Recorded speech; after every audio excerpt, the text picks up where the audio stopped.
Welcome back to Betrayed. I think we're going to be headed south from here.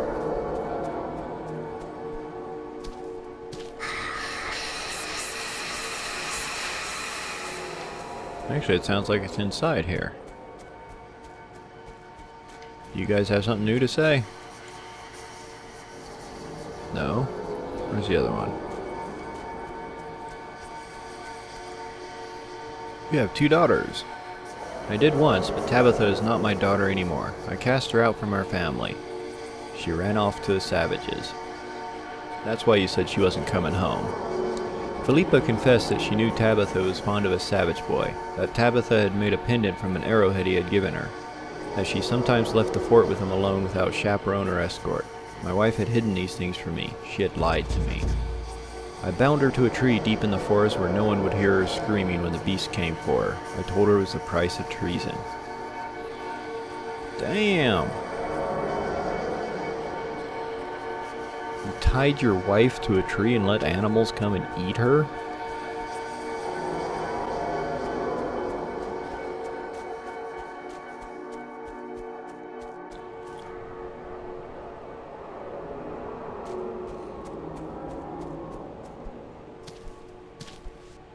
Not a very nice guy.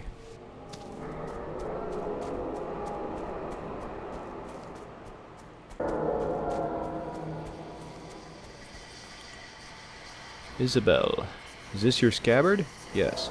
You are Roger Emery. I remember. What happened? I remember she leaned close to me. She was crying. I told her to smile for me. I reached out to wipe away her tears. It took all my courage, all my strength.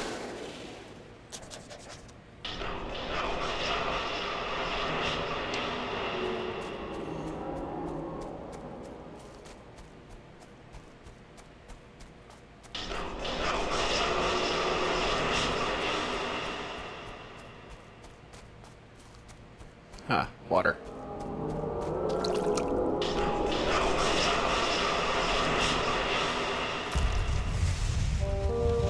Oh, and the corruption's already gone.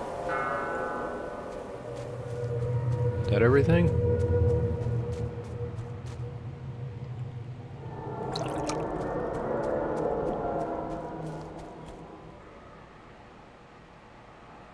I don't hear anything.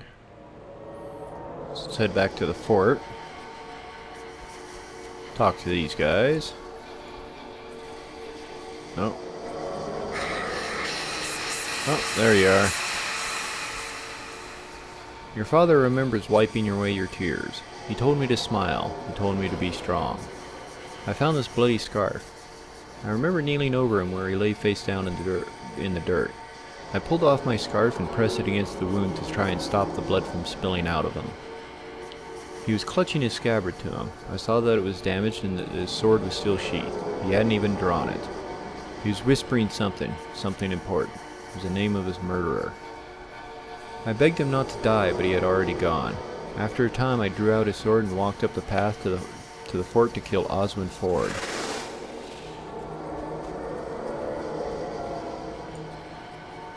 Isabel Emery tried to kill you? She did. I remember the men pulling her away from me. The blade of the rapier had struck my belt, which spared me a more grievous wound, but the pain was still immense. Isabel cursed me as a murderer and a coward. I remembered how when I thrust my sword into Roger Emery's spine, he dropped his scabbard and the chape broke off. I told him it was bad luck, for it was a handsome scabbard. Then I pulled my blade free and watched him drop to his knees. I told him that if you mean to duel a man you deem a coward and a cur, you should keep your guard up lest he seeks to give you a dishonorable death.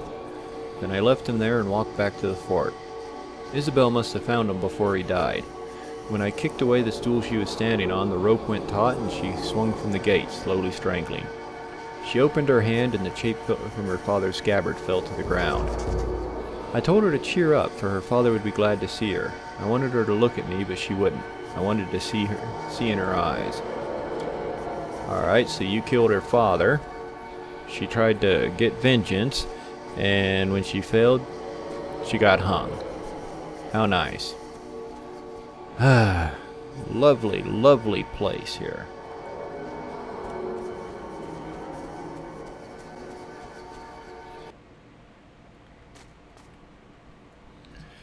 Alright, your father said Tabitha ran off to the Indians. Tabitha was very taken with an Indian boy. She sometimes snuck away to see him, but she always returned. Your father killed your mother. That cannot be. She didn't tell him that Tabitha was in love with an Indian.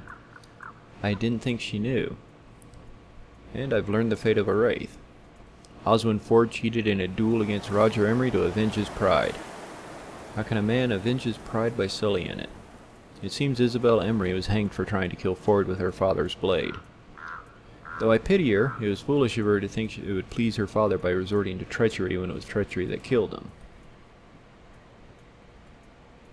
Alright, well, I guess that's all in this area.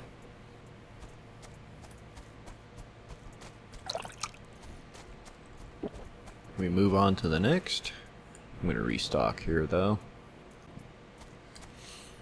Alright, so I'm assuming down here. So we'll head out the south and see if there's another area.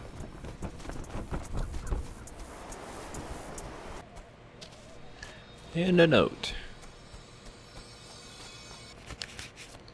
Amonute, I think that's what it was.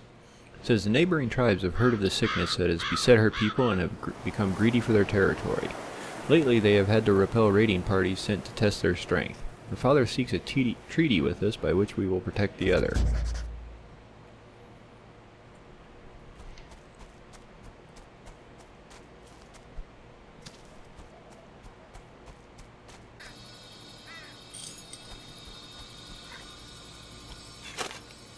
A small key. Hey, a shovel.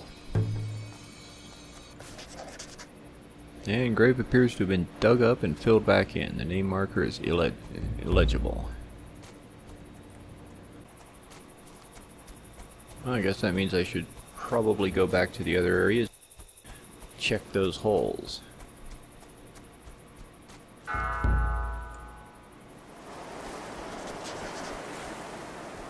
None shall pass without the lead of the Lord Governor. Well, I'm passing. And here we are in the deep forest.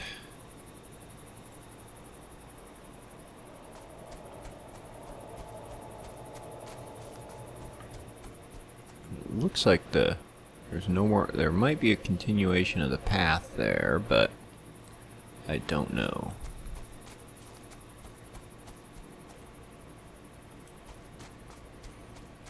So for now, we just charge in.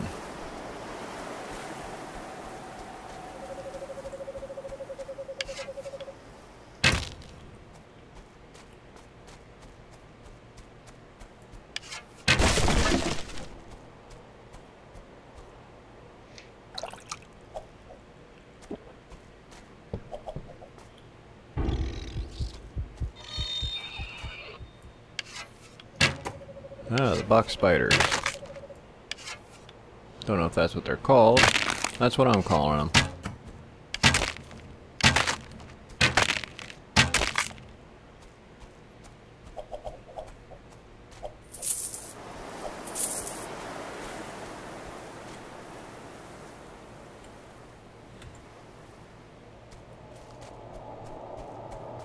Okay, it sounds like that direction.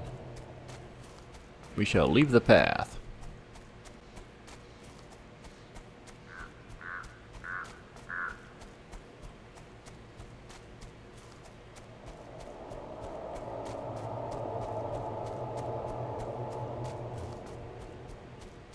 Oh, wherever I'm heading, it sounds like I'm getting closer.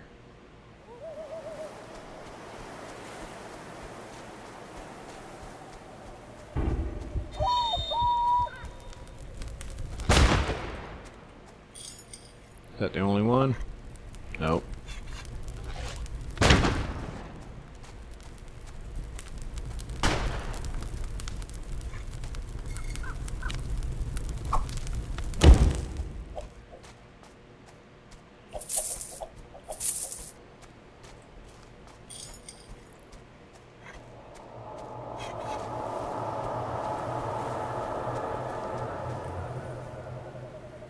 I think we're headed towards a clearing.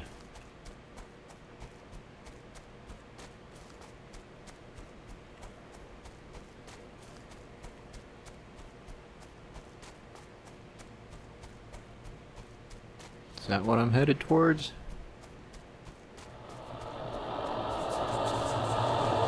Yes.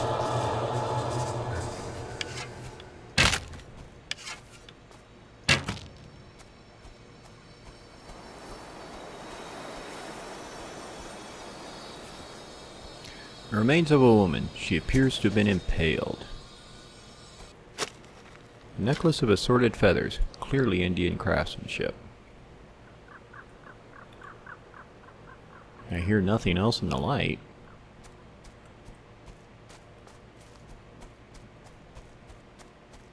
Alright, so looks like a settlement the southwest.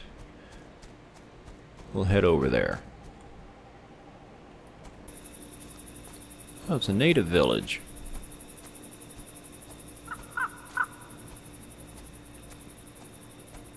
I don't see any natives though.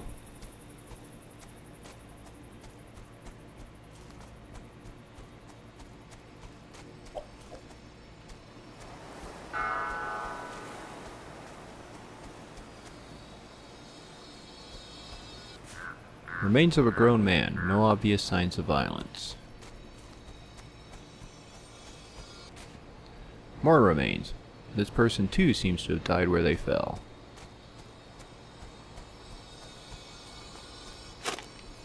A partial and badly weathered map of the region around Fort Hope, indicating Indian settlements and encampments. Some are marked with skull symbols. The word blight is written in a margin.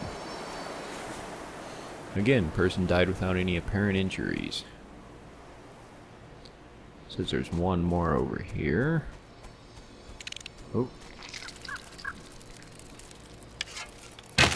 Nice try. Oh, it's a chest.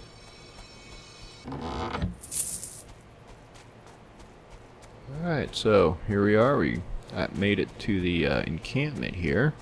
And this looks like a good place to end this one. So, thank you for watching.